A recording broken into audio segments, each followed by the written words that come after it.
रामकृष्ण हरी मित्रांनो, दसरा म्हणजे केवळ सण नाही तर तो आहे आपल्या मेहनतीचा, परंपरेचा एक उत्सव. आज सकाळीच लवकर धानोऱ्याला गेलो आणि झेंडूची फुलं घेऊन आलो. त्यानंतर घरी आल्यावर सर्व गाड्या एक लाईनमध्ये लावून घेतल्या आणि त्या चकाचक धुवून काढल्या. आधी मोटर चालू करून पाण्याने धुवून काढल्या, त्यानंतर शॅम्पू लावून घासून परत एकदा मोटर चालू करून पाण्याने धुवून घेतल्या.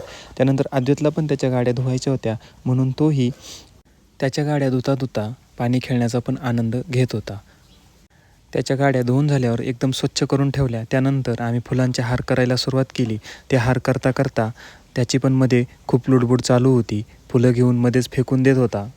आणि दसरा आहे म्हणल्यावर नवीन कपडे तर आणायचेच होते, म्हणून अद्वैतला नवीन कपडे आणण्यासाठी त्यानंतर आम्ही धानोऱ्याला गेलो आणि अद्वैतला नवीन कपडे घेऊन आलो. त्यानंतर घरी आल्यावर सगळ्या गाड्यांची पूजा करून घेतली. त्यासोबतच अद्वैतच्या पण गाड्या सर्व लाईनमध्ये लावून घेतल्या आणि त्या गाड्यांची पण पूजा करून घेतली.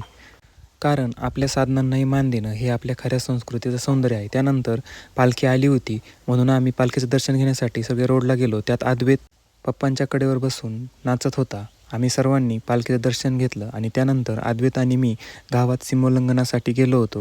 घरी आल्यावर देवपूजा केली आणि तसेच शस्त्रांचीही पूजा करून घेतली आणि त्यानंतर आईने यामध्ये सोनं लपून ठेवलं होतं. ते अद्वैतनी आणि मी दोघांनी मिळून ते शोधून काढलं. दसऱ्याचा संदेश एकच, वाईटावर चांगल्याचा विजय होतो. पण खरी जिंकणारी माणसं तीच जी कधीच हार मानत नाही.